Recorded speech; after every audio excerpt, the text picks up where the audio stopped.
Romanos capítulo 2, do verso 5 até o verso 11.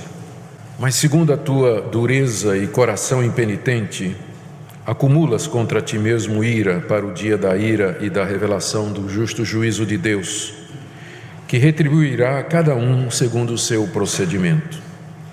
A vida eterna aos que, perseverando em fazer o bem, procuram glória, honra e incorruptibilidade, mas ira e indignação aos facciosos, que desobedecem à verdade e obedecem à injustiça.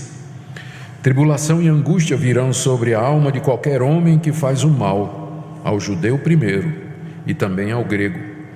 Glória, porém, e honra e paz a todo aquele que pratica o bem, ao judeu primeiro e também ao grego, porque para com Deus não há acepção de pessoas.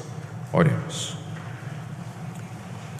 Estamos diante da Tua Palavra, ó Deus, da revelação que o Senhor nos faz daquilo que Paulo chama aqui o dia da ira, o dia da revelação do Teu justo juízo. E nós estamos diante, Senhor, desse ensinamento, e é muito elevado para nós, com verdades tão profundas que definem nossa vida aqui na eternidade. Por isso eu quero pedir que Teu Espírito Santo nos conduza pelo texto e nos guie, nos tome pela mão, palavra por palavra, para que nós possamos entender o que o Senhor nos está dizendo aqui. E mais do que isso, de que maneira essas verdades impactam a nossa vida no presente. Oro pelas crianças, adolescentes, jovens que aqui se encontram, para que eles percebam que estas verdades dizem respeito a eles também. Que todos, ó Senhor, estejamos conscientes daquilo que o Senhor nos ensina, dessas coisas intangíveis, imperceptíveis ao olho humano, mas que são reais e verdadeiras e imutáveis. Guia-nos, pois, é o que pedimos em nome de Jesus. Amém. Meus queridos, aqui nessa passagem o apóstolo Paulo fala do dia do juízo, o dia que está para vir sobre a humanidade e no qual, nas palavras dele, Deus haverá de revelar a sua justiça. É um dia que está no futuro, é um dia que é ensinado em toda a Bíblia, é um dia que se aproxima cada momento que nós vivemos, um dia do qual nós não podemos precisar a exatidão no nosso calendário, mas a sua vinda é tão certa quanto a própria existência de Deus. Há um dia em que Deus haverá de revelar-se como juiz de toda a humanidade, em que Ele vai julgar o procedimento de cada pessoa. O que levou o apóstolo Paulo a tratar desse assunto foi o seguinte: ele escreveu essa carta com o objetivo de mostrar à igreja de Roma a necessidade de evangelizar a Espanha. A Espanha ficava ao norte de Roma, numa região onde o evangelho ainda não havia chegado.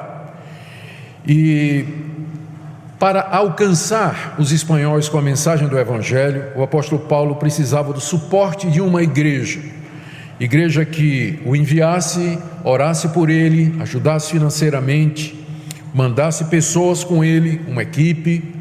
Ele então, como não era conhecido da igreja de Roma, escreve essa carta com o objetivo de se apresentar à igreja e apresentar os seus planos. Ele fala desses planos no capítulo 1 e no capítulo 15.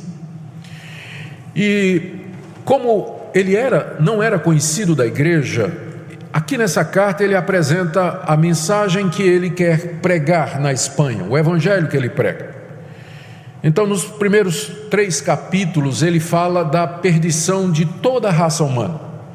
Ele fala que os pagãos estão perdidos, os gentios estão perdidos, aquelas pessoas que nunca ouviram falar da lei de Moisés, nunca ouviram falar do Deus verdadeiro, nunca ouviram falar do nome de Jesus, todavia elas estão perdidas, E não somente eles, mas os judeus também estão perdidos, apesar de terem recebido o conhecimento de Deus. Depois, na metade do capítulo 3 até o capítulo 5, ele fala de como Deus providenciou a salvação e a redenção em Cristo Jesus. Do capítulo 6 até o 8, ele explica de que maneira judeus e gentios, salvos pela graça de Deus, podem viver aqui nesse mundo. E no capítulo 9 até o 11, ele responde perguntas do tipo assim: se a salvação é por causa de Cristo, qual o propósito da lei de Deus? Por que Deus deu a lei? Qual o lugar do judeu, então, se Deus vai salvar? Se judeus e gentios estão condenados, e se judeus e gentios são salvos da mesma forma, qual é a vantagem de Israel? Por que Deus separou a nação de Israel no Antigo Testamento? São perguntas que ele responde nos capítulos de 9 a 11. E de 12 até o final, 15, ele trata de questões práticas da vida da igreja. Como é que judeus e gentios podem viver juntos? Como é que, o que são dons espirituais? De que maneira eles contribuem para a edificação da igreja? E ele termina falando dos seus planos de ir para a Espanha, visitá-los, e faz recomendação a várias pessoas que estão lá. Portanto, essa passagem que eu acabei de ler para vocês, ela está inserida na primeira parte da carta, em que o apóstolo Paulo está tentando demonstrar que a humanidade toda a humanidade está perdida e que ela será julgada de acordo com as suas obras nesse grande dia do juízo. Ele começou falando a respeito dos pagãos. Vocês me acompanharam no capítulo 1, ele fala no verso 18 que a ira de Deus já está se revelando do céu. Isso aqui se refere a uma consciência que Deus coloca em cada pessoa de que Ele existe e que Ele está desagradado com a conduta dos pecadores. Ele diz ainda no capítulo 1 que Deus se mostrou na natureza. A natureza reflete a existência de um Deus santo, um Deus que é distinto da sua criação, um poder que antecede a realidade, e que portanto Ele deve ser adorado e não os ídolos e as imagens como feitas pelo homem, pela imaginação humana. Ainda no capítulo 1, Paulo diz que esses pagãos torceram a verdade de Deus, verdade essa que Ele deu na consciência e na criação, e adoraram a criatura, torceram as relações sexuais. Deus os entregou às suas paixões, eles foram mais fundo ainda, em vez de se arrepender, e mesmo sabendo o juízo de Deus, de que são passíveis de morte os que cometem estas coisas, eles não somente fazem, como ainda aprovam aqueles que praticam estas coisas. E aí no capítulo 2, Paulo se dirige agora para os moralistas. Eram aquelas pessoas entre os pagãos que reprovavam aquele procedimento entre os pagãos, como por exemplo alguns filósofos estoicos ou alguns políticos romanos que condenavam aquele tipo de prática, aquelas práticas imorais que havia no Império Romano. E Paulo diz: vocês estão condenados do mesmo jeito, porque vocês praticam as mesmas coisas que vocês condenam, vocês fazem as mesmas coisas que vocês consideram erradas. E Paulo então foca agora no judeu, porque de todos os críticos que havia no século I, de todos aqueles que mais condenavam a atitude dos pagãos, você encontrava, ou você tinha, o judeu. O judeu entendia, porque Deus deu a lei para ele, porque Deus fez uma aliança com ele, que ele estava na posição mais privilegiada e desprezava os demais povos. E Paulo se dirige para o judeu dizendo: olha, no dia do juízo que se aproxima, Deus não vai fazer distinção nenhuma. Ele vai tratar você da mesma forma que Ele trata o pagão, porque o critério que Deus vai usar no dia do juízo para salvar e para condenar é o procedimento da pessoa, e não a origem religiosa dela, se ela é pagã, se ela é judia, de onde é que ela vem. O exame de Deus, a avaliação de Deus da vida eterna, com relação à vida eterna e a condenação eterna, serão baseados em caráter, nas obras, no procedimento, na vida da pessoa, e não aquilo que a pessoa professa ou diz que é. Esse, portanto, é o tema, e esse é o foco do que nós acabamos de ler aqui, quando o apóstolo Paulo então coloca ou introduz esse tema do dia do justo juízo de Deus. A minha oração é que Deus nos ajude a perceber a gravidade e a seriedade do que está escrito aqui, porque a vida pode passar muito depressa para qualquer um de nós. Há adolescentes aqui, e eu queria que eles pensassem nisso também. Há jovens aqui, e eu queria que eles pensassem nisso também. A vida de vocês é por um fio. Crianças morrem, adolescentes morrem, jovens morrem. Eu me converti aos 22 anos, tinha um irmão de 17 anos. Eu era motociclista desde aquela época. Vocês sabem que tem uma diferença de motoqueiro e motociclista, né? Motoqueiro é de 125 para baixo. Motociclista. Eu era motociclista e meu irmão era motoqueiro. A graça de Deus me alcançou. Nós vivíamos uma vida muito fora de Deus e longe de Deus. Mas um dia a graça de Deus transformou meu coração. Eu me lembro do dia na nossa casa em Recife que eu disse para o meu irmão Ricardo, eu conheci o Evangelho de Deus, a graça de Deus, e agora entendi. Nós somos pecadores, precisamos nos reconciliar com Deus mediante Jesus Cristo. Ricardo estava com a jaqueta azul, jeans, capacete verde, e ele disse: eu não estou preocupado com essas coisas agora. Isso pode ser bom para você, mas no momento não me interessa. Montou na sua motinha e foi para Campina Grande assistir uma corrida de motocicleta. Bateu de frente com um caminhão na estrada e morreu naquele mesmo dia. A morte pode chegar para você a qualquer momento, e eu queria que você pensasse nisso, no que você vai ouvir hoje à noite. Você que está me escutando, criança, adolescente, jovem, adulto, idoso. Deus hoje à noite nos dá a oportunidade de refletir sobre estas verdades, estas realidades eternas que estão colocadas diante de nós, exatamente para que nós o temamos. Deixe-me fazer 4 ou 5 considerações a respeito do dia do juízo que Paulo faz aqui nesse texto. A primeira é que ele está no futuro. Veja o que diz no verso 5. Ele está falando para o judeu: segundo a tua dureza e coração impenitente, acumulas contra ti mesmo ira para o dia da ira e da revelação do justo juízo de Deus. Paulo está se referindo a um dia futuro, que ele chama do dia da ira e o dia da revelação do justo juízo de Deus. A ira de Deus já está sendo derramada no presente. A ira de Deus significa o desprazer de Deus para com o pecado.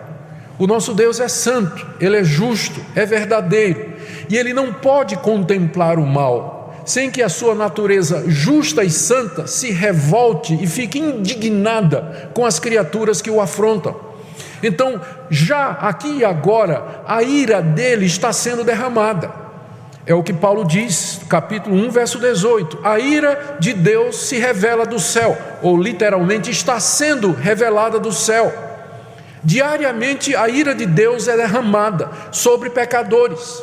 Deus os aflige através de punições físicas, através de desgraças, através de tormentos espirituais, através de avisos, através de provocações para que eles se lembrem, para que eles vejam em que situação eles se encontram. Todo dia Deus está fazendo isso com pecadores, tirando a paz deles, incomodando a vida deles. São o que nós chamamos pré-anúncios da ira final de Deus, mas é apenas o começo isso. Todo esse sofrimento, essa miséria, essa angústia, essa dor, é simplesmente um prenúncio daquilo que está preparado para aquilo que Paulo chama do dia da ira. É apenas o prenúncio, é apenas uma antecipação em que Deus deseja acordar a humanidade e dizer para a humanidade: alguma coisa está errada. Será que vocês não percebem? Que vocês não conseguem resolver os seus próprios problemas, que vocês cavam sua própria sepultura, que vocês se matam uns aos outros, que vocês não conseguem viver em paz, mesmo que vocês acumulem tesouros, propriedades, se sintam seguros financeiramente, mas vocês não conseguem viver em paz. Vocês não estão vendo que alguma coisa está errada? Deus derrama a sua ira sobre a humanidade para despertá-la, para que ela perceba que algo terrível está se aproximando, que algo muito pior está chegando a cada dia que passa, que é o dia da ira e da revelação do justo juízo de Deus. Ele é chamado o dia da ira porque é nesse dia que Deus vai derramar a sua ira por completo. Por enquanto a ira dele é derramada, mas ela é mitigada por conta da paciência de Deus. Ele permite o sofrimento, a miséria e a dor, mas ele alivia. com bênçãos, com graça, com misericórdia. Ele traz algum consolo, ele traz algum conforto. Não é tão ruim quanto poderia ser. O pecador sofre e sente angústias e se sente solitário, se sente angustiado, mas Deus provê a medicina, prevê pessoas que ajudam de alguma forma a aliviar o sofrimento desse mundo. Mas naquele dia Ele vai tirar todo o conforto, Ele vai tirar tudo aquilo que diminui a força da sua ira, e ela será derramada plenamente, sem restrição alguma sobre a humanidade. É o dia da ira, em que Deus finalmente, Ele vai deixar a sua ira ser derramada sem limite sobre a humanidade que o desafiou. Paulo diz que esse é um dia, se você está acompanhando aí no verso 5, ele diz que esse é o dia da ira e da revelação do justo juízo de Deus. Porque é claro que depois de falar sobre esse dia da ira, esse dia terrível, suscita na mente das pessoas, mas será que isso é justo? E a resposta de Paulo é que nesse dia Deus vai mostrar que Ele é justo, sim. Porque no dia de hoje, a ira de Deus está sendo derramada, mas as pessoas não percebem a justiça que há nisso, porque aparentemente sofrem todos, quem teme a Deus e quem não teme a Deus, quem crê em Deus e quem não crê em Deus, quem procura o bem e quem procura o mal. Parece que o sofrimento, a angústia vem a todos, e aí alguém pergunta: onde está a justiça? Será que é justo isso que Deus está fazendo? Mas naquele dia Deus vai mostrar exatamente que tudo que Ele fez foi justo. Ele vai mostrar que nunca cometeu uma única injustiça com nenhum ser humano. Na verdade, Ele vai mostrar que Ele foi até misericordioso e compassivo, deixando de derramar a sua ira antes e com mais intensidade e vigor. Será o dia em que Deus vai apresentar-se como justo juiz, e nenhum de nós vai poder imputar a Deus qualquer injustiça e dizer: o Senhor errou, ou o Senhor foi severo demais, ou o Senhor foi mole demais, ou relaxou demais. Não, naquele dia vai ficar claro que tudo o que Deus fez e permitiu que fizesse está perfeitamente justo. Naquele dia toda a boca vai se calar. Mas Deus não sabia? Por que Ele permitiu? Por que isso aconteceu comigo? Por que criança sofre? Por que gente boa morre? Naquele dia todo mundo vai ter a resposta, e todo mundo vai calar a boca. Pode ser que agora nós não tenhamos todas as respostas, mas esse é o dia da revelação do justo juízo de Deus, e naquele dia você vai ter a resposta. O que resta agora é que você aguarde esse dia, sem imputar a Deus e sem atribuir a Deus injustiça nenhuma, porque você não sabe todas as coisas, você não tem o conhecimento dele, então é um dia que está no futuro. Como eu disse, nós não sabemos quando será esse dia, e Deus o oculta de propósito, porque se Ele anunciasse o dia da ira, tinha muita gente deixando para se converter no dia anterior, não é? Muita gente deixando para se arrepender no dia anterior, queria experimentar o pecado até o último momento, faltando 5 minutos. Eu sei que isso não é possível, mas uma das razões pelas quais Deus não revela quando esse dia virá é exatamente para que nós estejamos prontos. O Senhor Jesus até contou uma parábola sobre isso. Ele disse: se o dono da casa soubesse a que hora vinha o ladrão, vigiaria, para não deixar que sua casa fosse arrombada. Mas como a gente não sabe que hora vem o ladrão, a gente fica vigiando o tempo todo. O dia do Senhor será como um ladrão de noite, nós não sabemos quando ele vem. E a razão que isso nos é oculto é para que nós estejamos preparados sempre para esse dia, porque nós não sabemos quando Ele virá. Nesse dia o Senhor Jesus Cristo descerá dos céus em glória, Ele será o juiz. A Ele foi dado o poder de julgar, porque Ele se tornou um de nós, porque Ele morreu na cruz pelos pecadores, porque Ele recebeu todo o poder no céu e na terra, porque Ele é o Filho de Deus e o Filho do homem. Ele será o juiz naquele dia, e embora seja Ele, não haverá clemência, não haverá injustiça. mas julgamento justo. Naquele dia os mortos ressuscitarão, desde Adão até o último que tenha morrido. Os vivos serão transformados. Toda a humanidade comparecerá diante do tribunal de Deus para o grande dia da ira e da revelação do justo juízo de Deus. Esse é o ensinamento da Bíblia do começo ao fim. O apóstolo Paulo está apenas refletindo aqui o que os profetas de Israel disseram, o que o livro dos Salmos fala, o que Moisés ensinou e que o próprio Jesus ensinou quando estava aqui. O dia da revelação do juízo de Deus. A gente pergunta, mas qual a necessidade desse dia? E a resposta é que é preciso que um dia a justiça de Deus seja manifesta claramente. É preciso que haja um dia em que Deus vá dizer: estes são aqueles perdoados dos seus pecados e salvos pela graça. Aqui você tem uma tensão entre o já e o ainda não. Quem crê em Jesus Cristo tem a vida eterna, aqui e agora. Mas isso só será anunciado publicamente no dia da revelação do juízo de Deus, porque eu não sei quem tem, eu não sei se você tem, eu não sei se aquele outro tem, eu não sei quem vai para o céu e quem vai para o inferno. Por isso é preciso um dia público em que Deus diga: são esses aqui e são esses aqui. Como o próprio Jesus disse, naquele dia Ele vai separar, vai colocar as nações diante dele e vai dizer a um grupo: vinde benditos de meu Pai. E aí ao outro vai dizer: apartai-vos de mim, malditos, para o fogo eterno. Então é preciso que haja um dia público em que essa separação seja conhecida, porque no momento está misturado. Aqui mesmo nessa noite, há pessoas que no dia do juízo ouvirão a voz: vinde benditos de meu Pai. Mas eu digo com lágrimas nos olhos, há pessoas também que ouvirão aquela voz: apartai-vos de mim, malditos, para o fogo eterno, preparado para o diabo e seus anjos.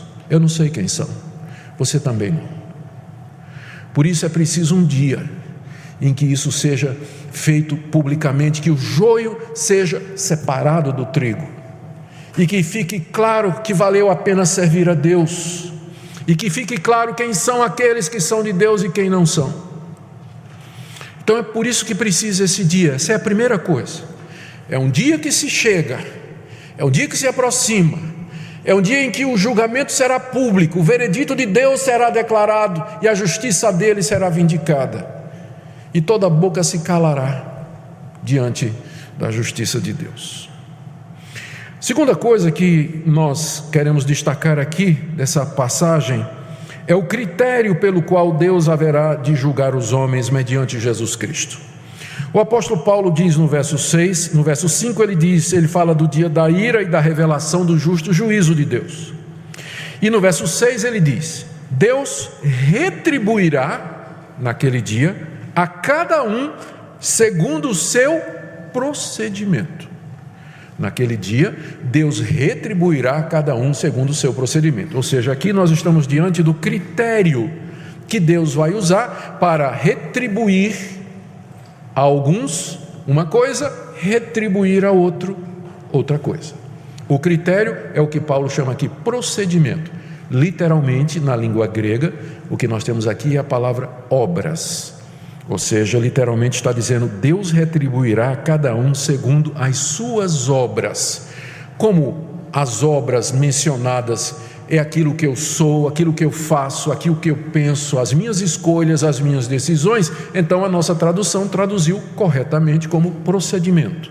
Mas a palavra é isso, obra, aquilo que eu faço, aquilo que eu escolho, aquilo que eu digo, aquilo que eu penso, aquilo pelo que eu vivo, o encaminhamento que eu dou à minha vida, como eu trato as pessoas, como eu trato Deus, como eu trato o dinheiro, como eu trato o meu corpo, como eu trato a propriedade do meu próximo, como eu trato o casamento do meu próximo, como eu trato o nome do meu próximo, são obras, é o que nós somos, é o que nós fazemos como seres humanos. Daí a tradução aqui é procedimento. Esse vai ser o critério naquele dia. Deus vai julgar o procedimento de cada um. E Ele vai dar de acordo com isso, vai retribuir. Note a palavra aqui. Daí a justiça de Deus. Ele vai retribuir de acordo com as obras de cada um. A retribuição de Deus, ou seja, o resultado do julgamento será baseado no procedimento que as pessoas tiveram aqui nessa vida. Note que no dia do juízo não haverá mais oportunidade para nada, do tipo assim: Deus, eu sei que fui mal a vida toda, tem chance de mudar alguma coisa? A resposta vai ser não. Então é o momento final. O que vai estar em jogo é o que você fez enquanto estava vivo, enquanto viveu aqui nesse mundo, enquanto ocupou o seu corpo aqui na terra. É isso que vai ser levado em consideração. Não será considerada raça, não será considerada cor, não vai ter cota para ninguém, não vai ser considerado gênero, também não vai ter cota nenhuma baseada em gênero, língua, posição social, religião. Deus vai julgar de acordo com o procedimento, de acordo com as obras de cada um. Terceira coisa que o texto nos diz é que nesse dia haverá somente dois resultados. Dois resultados. O primeiro resultado do juízo de Deus está no verso 7. No verso 6 ele diz: Deus retribuirá a cada um segundo o seu procedimento. 2 pontos. Ou seja, a uns ele vai dar, verso 7, a vida eterna. Essa vida eterna, ela é repetida aí no verso 10, quando o apóstolo Paulo diz que Deus dará glória, honra e paz a todo aquele que pratica o bem. Então, o que é que Deus vai retribuir? Em primeiro lugar, Ele vai dar vida eterna, glória, honra e paz a um grupo. A vida eterna é a vida não somente sem fim, em contraste com a morte eterna, mas é uma vida em comunhão com Deus. A vida consiste em conhecer a Deus e o seu Filho Jesus Cristo e viver com Ele para todo sempre. A vida eterna é muito mais algo qualitativo do que quantitativo. Quando a gente pensa em vida eterna, a gente pensa em viver para sempre, mas a vida eterna na Bíblia é mais do que viver para sempre. É também, mas significa viver em comunhão com o eterno, aquele que existe para todo sempre. É nesse sentido que a vida eterna é a vida no seu ápice, é a vida além da vida e para sempre sendo isso. Faltam adjetivos para qualificar o inqualificável. Não é à toa que o apóstolo Paulo, ao tentar descrever isso aqui, Pedro também fala assim de coisas indizíveis e cheias de glória. Uma dessas coisas seria tentar definir a vida eterna. Paulo diz também que Deus vai dar glória, estou no verso 10, honra e paz. A glória aqui é a participação na glória de Deus. A honra é ser honrado por Deus, e a paz é o shalom, o reino de Deus esperado, o novo céu e a nova terra, onde não há mais guerra, onde não há mais dor, acabou a angústia, não há mais pecado, é a felicidade eterna. É tudo isso que é resumido na expressão vida eterna. 2 resultados. O primeiro deles é: Deus dará vida eterna a algumas pessoas. A outras pessoas, Deus dará a sua ira. Veja o que diz o verso 8. No verso 6 ele diz: Deus retribuirá a cada um segundo o seu procedimento. 2 pontos. Primeiro, vida eterna. Verso 8. Segundo, ira e indignação aos facciosos que desobedecem à verdade e obedecem à injustiça. Tribulação e angústia virão sobre a alma de qualquer homem que faz o mal. Aqui Paulo fala sobre o segundo grupo, dizendo que eles receberão a ira de Deus, o desprazer de Deus, a indignação de Deus. Deus está indignado com eles e vai derramar sobre eles o seu justo juízo e castigo. No verso 9, tribulação e angústia, angústia profunda, indizível, interminável, incapaz de ser compreendida. Se você já não consegue viver com angústia aqui, você está tendo apenas uma pequena amostra do que vai ser o dia do juízo e o inferno. Uma angústia indizível que leva as pessoas ao desespero, como Jesus mesmo disse, ao ranger de dentes, de tanta angústia. É isso que Deus vai derramar naquele dia, para o segundo grupo. Então, Deus vai retribuir segundo as obras, e o resultado será apenas vida eterna para um, e ira, indignação, tribulação e angústia para o outro. Note, de acordo com Paulo aqui e com o restante da Bíblia, não tem uma terceira opção tipo purgatório. Ou seja, Deus olhou assim e disse: esse foi mais ou menos. Então faz o seguinte, você vai passar um tempinho sofrendo aqui, e depois que você sofreu bastante, você entra no céu. Isso não está na Bíblia em lugar nenhum. São apenas dois resultados: ou céu ou inferno, usando a linguagem bíblica. Ou vida eterna ou ira eterna. Apenas dois. Segunda coisa, note que não se fala aqui da extinção da alma, porque algumas pessoas acham que o castigo de Deus no dia do juízo vai ser extinguir a pessoa deixa de existir. Mas se for isso, não faz sentido Paulo falar de tribulação, indignação e angústia, porque mortos extintos, eles não sentem nada disso. Estarão bem vivos, sim, e bastante conscientes. Terceira coisa, note que Paulo não está dizendo aqui que a salvação é universal, que naquele dia Deus vai dar a vida eterna a todos. Ele não vai dar a vida eterna a todos. Deus vai dar a vida eterna a alguns, mas não a todos. Há pessoas que defendem o universalismo, ou seja, que nesse dia do juízo Deus vai perdoar a humanidade toda. Não há o menor fundamento bíblico para isso. No dia do juízo, dois resultados virão: vida eterna e ira eterna. Não há um terceiro, não há um meio termo, não há extinção, não há salvação universal. Mas somente esses dois estados, eternos e irreversíveis, que não podem ser mudados. Por isso a importância de você escutar o que eu estou dizendo essa noite. Enquanto você tem oportunidade, esses estados são irreversíveis. Uma vez pronunciado o juízo, e ele começa depois da morte, uma vez pronunciado o juízo, ele não tem volta, não tem apelação, não tem segunda etapa, não tem recurso. Ele é final e definitivo, e é para ser aplicado imediatamente e por toda a eternidade. Essa é a coisa mais séria da sua vida. Esse é o assunto mais sério da sua vida. Em vez de estar colocando como alvo da sua vida arrumar um marido, arrumar uma esposa, arrumar um casamento, arrumar um emprego, arrumar alguma profissão, fazer alguma coisa, eu não estou dizendo que essas coisas não são boas e que nós não devemos buscá-las, mas nada disso terá valor algum no dia do juízo e da revelação do juízo de Deus, da ira de Deus e da sua justa revelação. E você vai descobrir que você passou sua vida toda aqui correndo atrás de coisas que não terão o menor impacto quando você comparecer diante do santo e justo juiz. Por isso, ouça o que eu estou lhe dizendo nessa noite,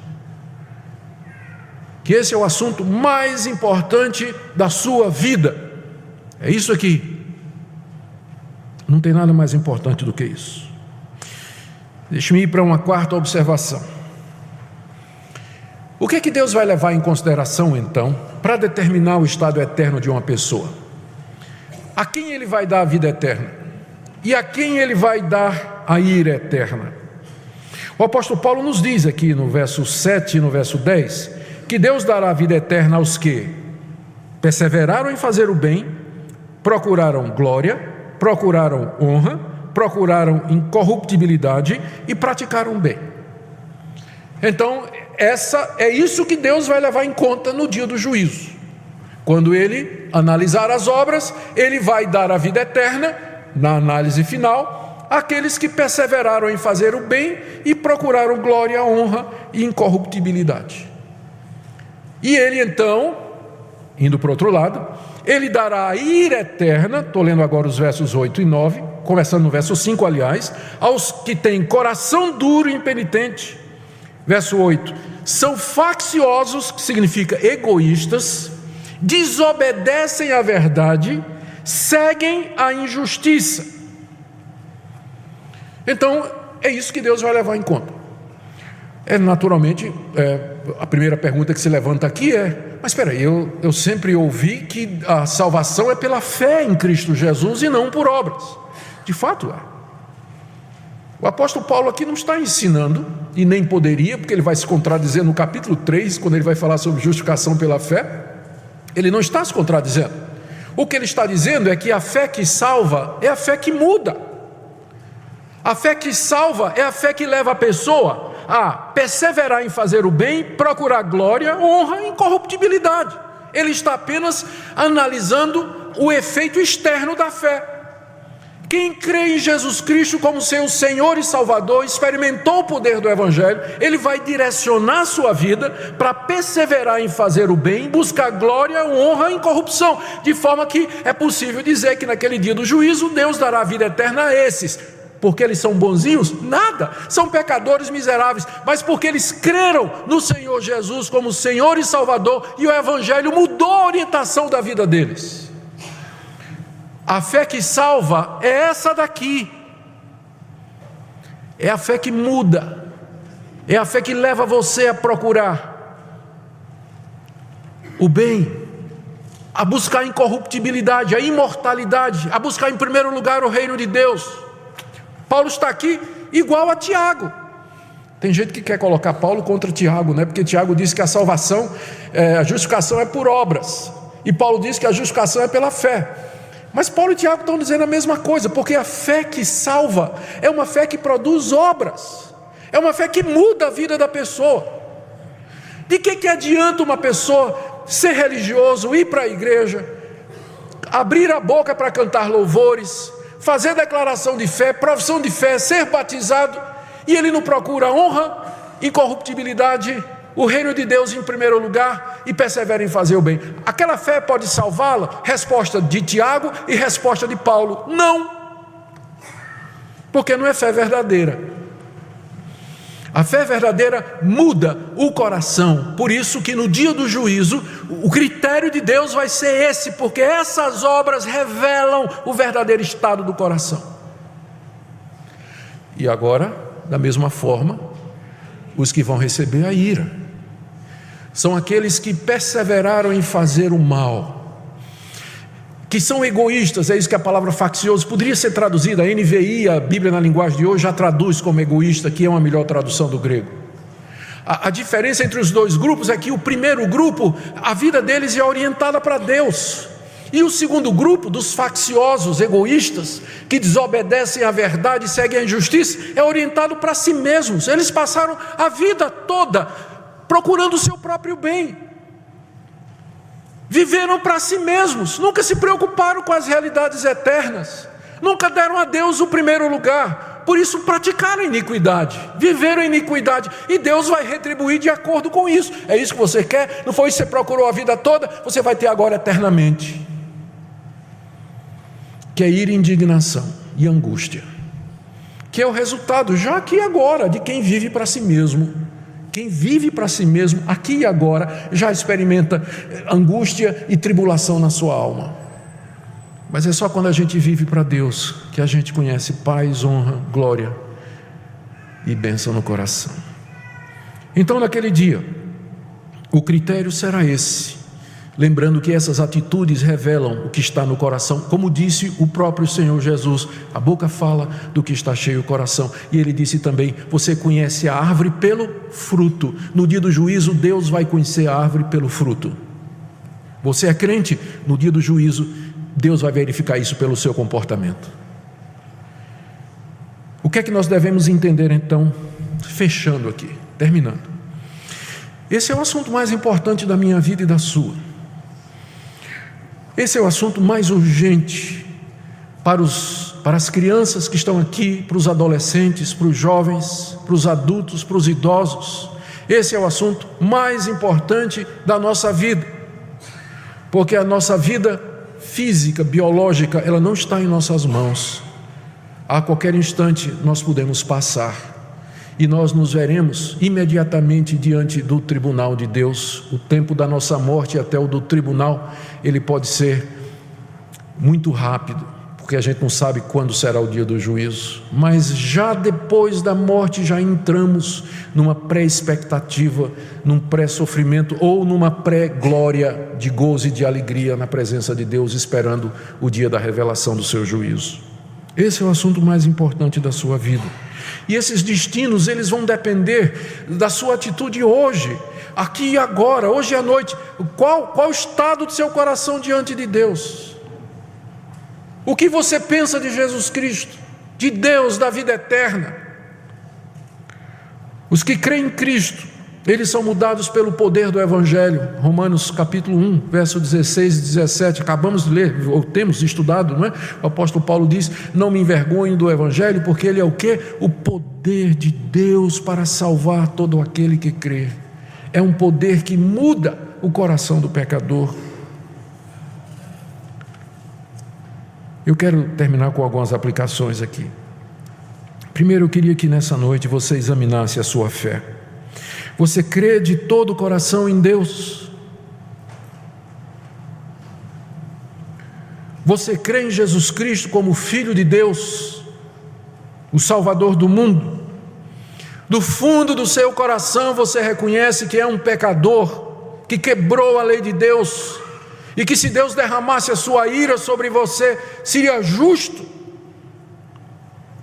Você crê que a salvação é somente em Cristo Jesus e que na cruz do Calvário Ele derramou sangue precioso para salvar pecadores como você e como eu?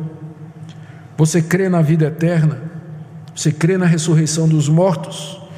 E se você crê nisso, eu quero que você examine seu procedimento, sua atitude, seu modo de viver. Você persiste então em fazer o bem?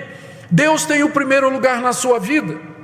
Você busca a imortalidade, as coisas do reino de Deus? Eu estou fazendo isso com urgência do meu coração. Conta que o famoso pregador Dwight Moody, um grande evangelista, foi pregar na cidade de Chicago, num grande encontro onde havia milhares de pessoas. E ele pregou a respeito da salvação em Cristo Jesus e do juízo eterno. E ele parou o sermão no meio e disse: voltem sábado, no próximo sábado, que eu então vou contar a vocês como é que vocês podem escapar do juízo de Deus. E durante a semana houve o famoso incêndio de Chicago, que queimou metade da cidade e milhares de pessoas morreram.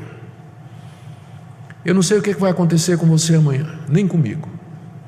Por isso que eu digo a você nessa noite, como pregador do Evangelho e ministro da palavra de Deus: ouça a palavra de Deus, examine a sua vida, pergunte-se se a sua fé é verdadeira e genuína. Pergunte a você mesmo: por que é que você não dá a Deus o primeiro lugar na sua vida? E eu não vou esperar o próximo domingo para dizer a você o que eu tenho que dizer agora. Se a sua consciência, se o seu coração diz: de fato alguma coisa está errada, de fato alguma coisa não confere, se o seu coração se enche de temor daquele grande dia, eu digo: venha a Cristo hoje, creia nele hoje, porque o fato de que você está aqui hoje à noite é uma prova de que a ira de Deus está sendo mitigada, aliviada pela sua misericórdia e compaixão. Buscai ao Senhor enquanto se pode achar. Eis agora o dia da salvação, em que você pode tomar essa decisão e dizer: eu quero me arrepender dos meus pecados, mudar a minha vida e servir a Jesus Cristo de todo o meu coração. Assim me ajude Deus, assim tenha Deus misericórdia de mim. E lembre das palavras de Jesus Cristo: aquele que vem a mim, de maneira nenhuma o lançarei fora. Que hoje seja o dia da salvação para você. E se você já tem essa certeza de que pela misericórdia de Deus você já recebeu o perdão de pecados, hoje é um dia de louvor e gratidão, porque você viu o que é que aguarda aqueles que rejeitam a graça de Deus no Evangelho de Cristo Jesus.